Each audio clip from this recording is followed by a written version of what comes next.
इस deep dive में आपका स्वागत है। आज हम खंगाल रहे हैं उपासना के कॉन्सेप्ट को। सुनने में गहरा शब्द है, पर इसका सीधा सा मतलब है पास बैठना, मतलब करीब होना। हाँ, पर किसके करीब? हमारे जो स्रोत हैं वो बताते हैं कि ये परमात्मा के करीब आने की बात है, और इसका रास्ता वो अष्टांग योग से होकर जाता है। पर देखिए, इस रास्ते पर चलने से पहले थोड़ी तैयारी जरूरी है। हाँ, और यहीं पर यम और नियम आते हैं। ये सिर्फ मतलब नियम नहीं है, बल्कि एक तरह से मन और आत्मा को तैयार करने की प्रक्रिया है ना? बिल्कुल, एक फाउंडेशन कह सकते हैं। तो चलिए पहले पड़ाव को समझते हैं। 5 यम। पहला है अहिंसा। अहिंसा। हाँ, इसका मतलब सिर्फ ये नहीं कि किसी को मारना नहीं है, बल्कि किसी से वैर नहीं रखना, मन में भी सबके लिए प्रेम का भाव। ये बाहरी शांति के लिए बहुत जरूरी है। अच्छा। फिर आता है सत्य, हमेशा सच। हाँ। जैसा सोचा वैसा ही बोलना और वैसा ही करना, मतलब विचारों, शब्दों और कर्मों में सच्चाई। और अस्तेय, इसका मतलब चोरी ना करना हुआ। चोरी ना करना, हाँ।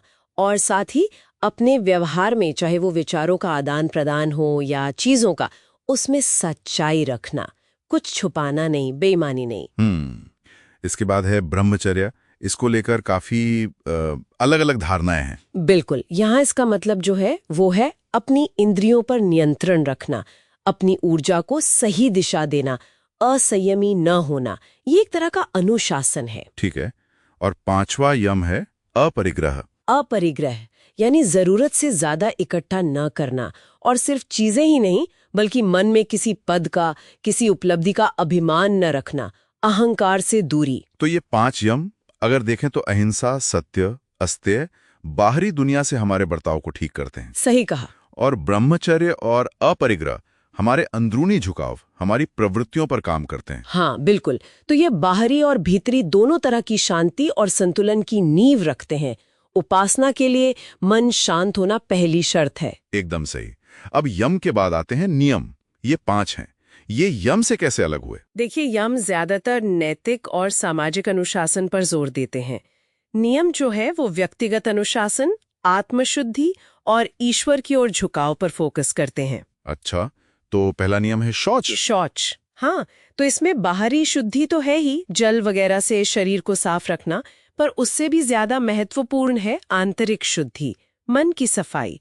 मतलब राग, द्वेष, ईर्ष्या, घमंड, इन सब से मन को साफ करना। ठीक। दूसरा नियम है संतोष, मतलब जो है उसमें खुश रहना। हाँ, पर आलस के साथ नहीं। बात यह है कि अपने धर्म के अनुसार, मतलब सही तरीके से पूरी मेहनत और कोशिश करने के बाद जो भी नतीजा मिले, चाहे वो अच्छा हो या बुरा। बिल्कुल, चाहे लाभ हो या हानि, उसमें सम रहना। मतलब बहुत ज्यादा उछलना नहीं, नहीं बहुत दुखी होना, एक स्थिरता।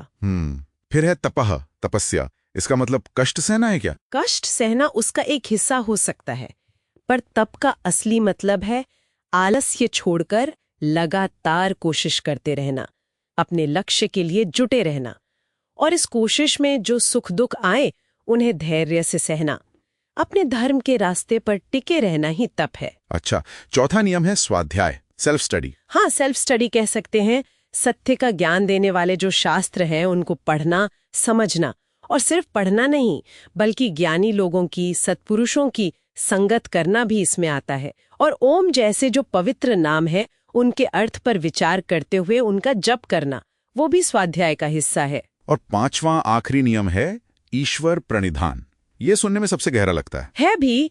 इसका सीधा सा मतलब है खुद को ईश्वर के प्रति समर्पित कर देना, लेकिन ये निष्क्रियता नहीं है। इसका मतलब है अपने सारे काम, अपनी इच्छाएं, अपना पूरा अस्तित्व ईश्वर की इच्छा या कह लें कि सृष्टि के नियमों के अनुसार ढाल देना। एक तरह का गहरा विश्वास और समर्पण। तो यम और नियम, ये 10 सिद्धांत मिलकर एक मजबूत जमीन तैयार करते हैं। नैतिक आचरण, व्यक्तिगत अनुशासन और समर्पण की जमीन। बिल्कुल। और हमारे स्रोत बताते हैं कि जब ये नींव मजबूत हो जाती है, उसके बाद ही उपासना का जो असल अभ्यास है वो शुरू होता है। हाँ, बताया गया है कि फिर उपासक को एकांत, शुद्ध जगह चुननी चाहिए। वहां आसन लगाकर, मतलब स्थिर होकर बैठना है। जी। फिर आता है प्राणायाम, सांसों पर नियंत्रण, सांस को लयबद्ध करके मन को शांत करना। और फिर इंद्रियों को बाहर से हटाना। हाँ, उसे प्रत्याहार कहते हैं। अपनी इंद्रियों को जो लगातार बाहर की दुनिया में भागती हैं, उन्हें अंदर की ओर मोड़ना। और फिर मन को शरीर के किसी एक बिंदु पर, जैसे नाभि चक्र, हृदय या माथे के बीच में टिकाना। बिल्कुल, उसे धारणा कहते हैं, एकाग्रता की शुरुआत। और जब ये एकाग्रता गहरी और अटूट हो जाती है तो वो ध्यान बन जाता है।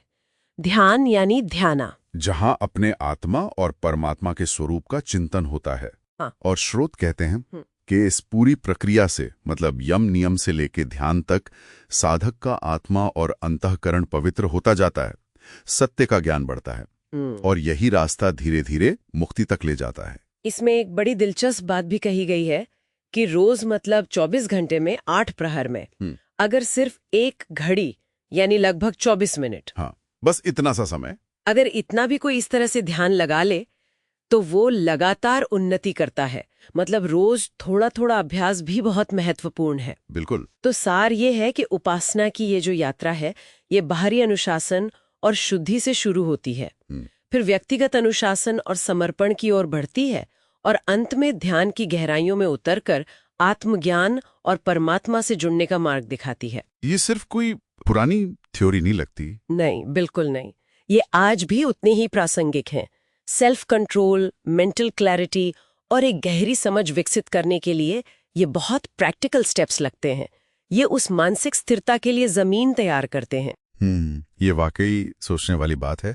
और अंत में एक सवाल शायद श्रोताओं के लिए भी छोड़ा जा सकता है। स्रोत में ईश्वर प्रणिधान की बात है, खुद को परमेश्वर की आज्ञा के अनुकूल समर्पित कर देना। अब ध्यान या पूजा के अभ्यास में तो शायद ये समझ आता है, पर रोजमर्रा की जिंदगी में, अपने काम में, अपने फैसलों में, अपने रिश्तों में इस समर्पण का असल मतलब क्या हो सकता है, ये सोचने के लिए एक दिलचस्प बिंदु है।